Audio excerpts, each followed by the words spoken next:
Real good piece, hon. Joel and Ethan describe Minnesota as Siberia with family restaurants. It's about an outpost of civilization, really. Once you get into the frozen tundra, Oh, jeez. you know, you have these little islands, right? Each town is like a little island, isolated. And if you walk out into the elements, it's really the wilderness. Well, what happens when a civilized man puts on his mukluks and goes out into the wilderness, and what does he bring back with him?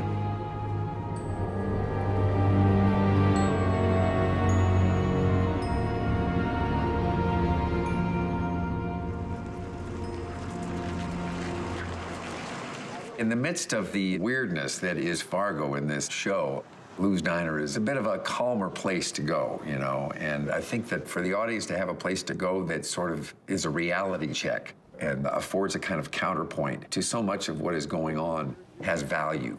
Warm you up, hon. Thanks, Dad. My character, Lou, he's living a more quiet life now after his experience as a police officer. I think I'd look cool with a limp. He's got his regular customers, and obviously the irregulars. Order the grilled cheese. And a drink? A beer would change things for the better. Yeah, family place, I'm afraid. Oh, okay. Two ginger ales then, and I'm gonna use the bathroom. Free with the meal. Well, I think for me, the first and overriding thing was the technical aspect of accent. Oh, hi. How are you? First day on set, I didn't want to be the limey who wasn't getting the accent right. And just doing an accent that is not only alien to me, but is also alien to most Americans. It's very specific, and if you want to get it done well, then you've got to kind of knuckle down and attend to details. Why regular?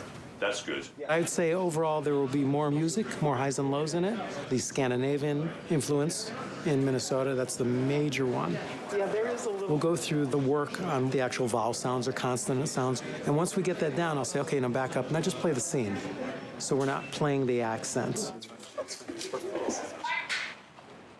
Why irregular? Oh, they put a lady's sock in there with the gents.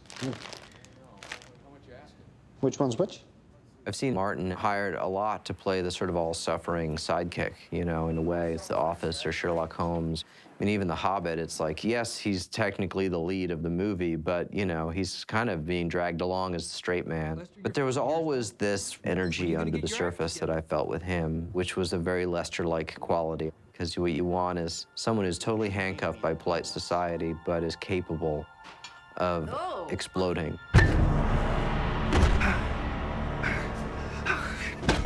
Oh, geez. There's a lot of terms that people from Minnesota would use, like, ah, geez.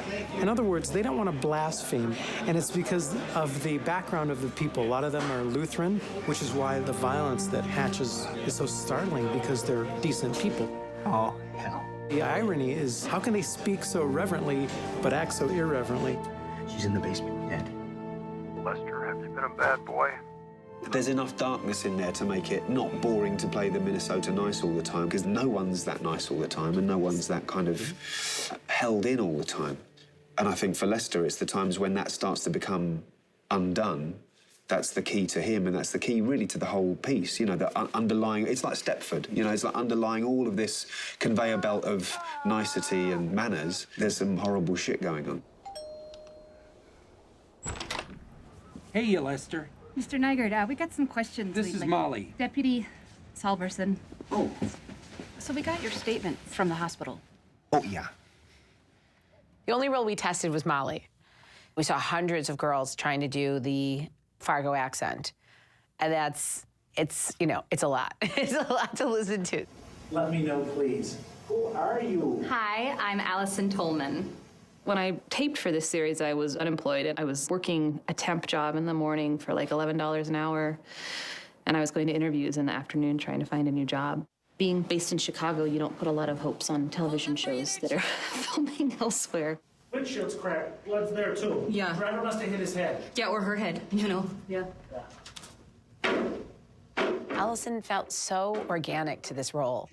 She found moments of humor and compassion in places that nobody else was. And I think that's what made her stand out for sure. Often when you're casting something for a network, the network wants to try to play it safe. So you want to see about these footprints then? Sounds good. Okay. Because it's a lot of money on the line, and There's a lot at stake with a new project, and they want to go with someone who's known, with a track record. But I have to say, John Landgraf at FX just went right out and said, like, that's who you got to cast. She's fantastic. Thanks. I was able to call her at her day job, and I said, "Where are you right now?" And she said, "I'm standing outside my job." And I said, "Well, you need to remember this moment because you got it." And I was like, psh. I was like, shut up, no way. And he was like, yeah, you got it. You got the role. And I don't really remember the rest of the conversation. Obviously, that was sort of, nothing really prepares you for that. Everything just changed.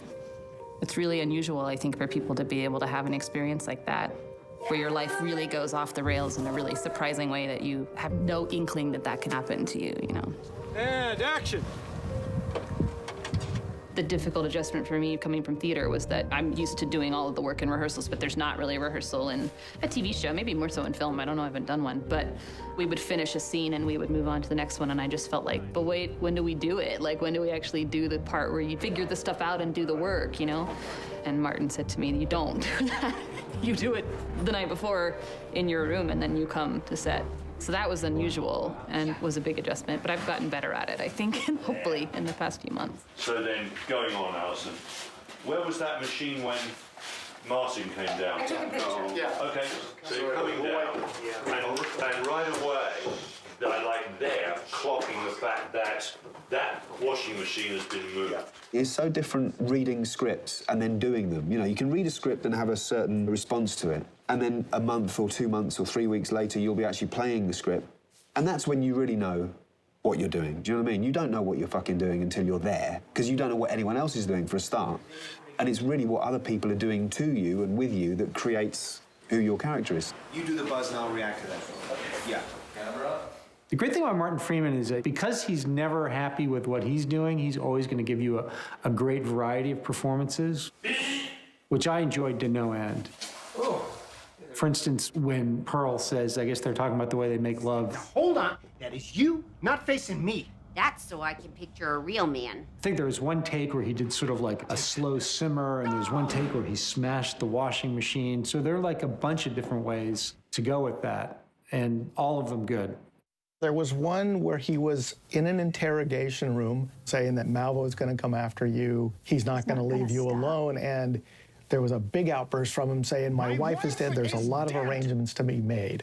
And he did it in one take. The other takes were kind of low key, but we ended up going with the larger one because it suited the timing for him to tell these people to back off. I just drove over from Duluth PD. I need to speak with someone about Lester Nygaard. Hey, yeah, hi. I'm Deputy Salverson. What can I do for you? Professionally, I felt like I really kind of got what drove her, but watching the way that they've written her relationship with Gus has been really telling and really interesting, because she gets a little butterfly sometimes, you know, which makes it even more fun, I think, to watch her get like excited about a boy. I was gonna grab dinner. There's a good burger place nearby, so you two wanna join me before you head back? She seemed nice, huh? I think he was sort of resigned to the fact that he was probably never going to meet anybody again. And yet here he meets this person who's not only kind and gracious to him, but incredibly great with his daughter. And so, yeah, you gotta lock that up quickly. Colin has been not just a really great scene partner, but a really good friend to me during this process. And he's quick to laugh and ready to go to dinner, which is nice. It's nice to be on location and have someone to hang out with. You know, we lived in the same apartment complex, which was nice, so we were able to talk a lot about each script. She texted me right after she read that Gus shoots Molly. She goes, "You shoot me!" And I said, well, spoiler alert, I haven't even read it yet. Did you see it, Noah? Yeah, it was good. She'll strain to see Gus. I'll say gun, and she'll fall out of frame. Bang! Ow!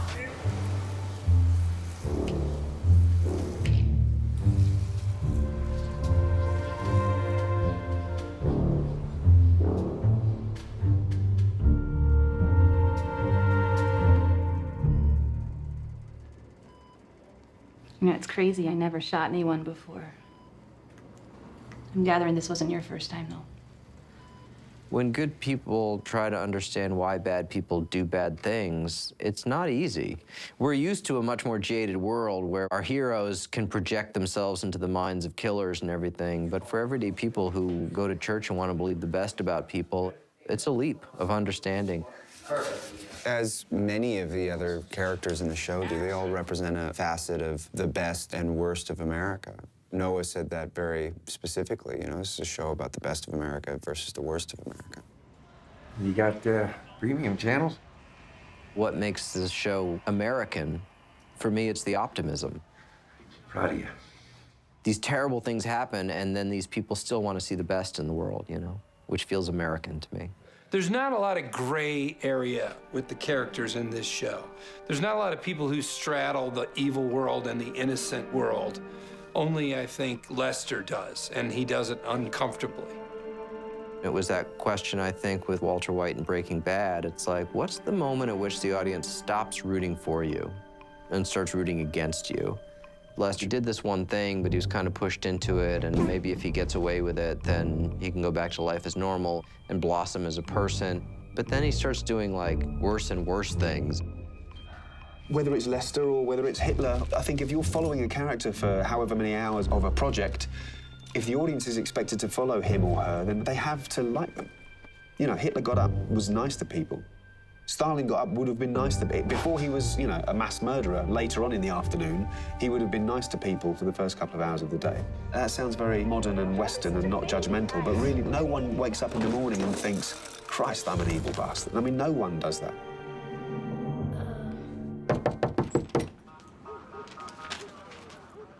As time has progressed and I've read more scripts, I have more of a soft spot in my heart for Bill, because I think I understand him a little bit better, and he's not just this, like, oaf. It's just that he doesn't want to believe that people are capable of the things that seem to be unfolding around him, and he just can't handle it. Can't handle it, you know? There she is, the gunfighter. Hey, Chief. Nice collage. You take up basket weaving too in your downtime? Initially, I think he seems maybe misogynistic and malicious in his stupidity. But then as you get to know him, you discover that he has no bias against her. He's actually idealistic, and he can't get his head around the world that she sees, which is more realistic. Molly, darn it, now, just, you can't keep going over. It's time.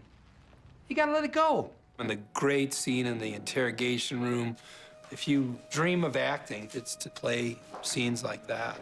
She got shot, Lester. She got in Duluth. I should be up there right now, but then there's this.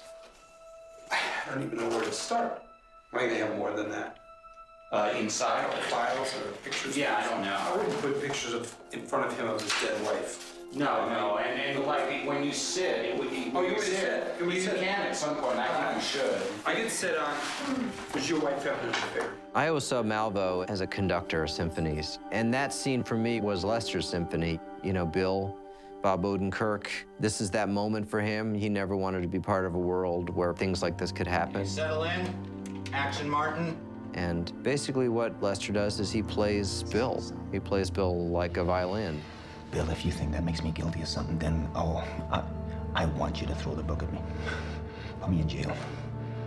Because I loved her. At the end of which the door opens and Lester walks out in slow motion. And the music that we're playing right there is a Malvo theme. It is a piece of music that we have used for Malvo in the past, and it builds. And these darker elements come into the music. And the music drops out, and then it comes in this sort of over-the-top horror movie cacophony.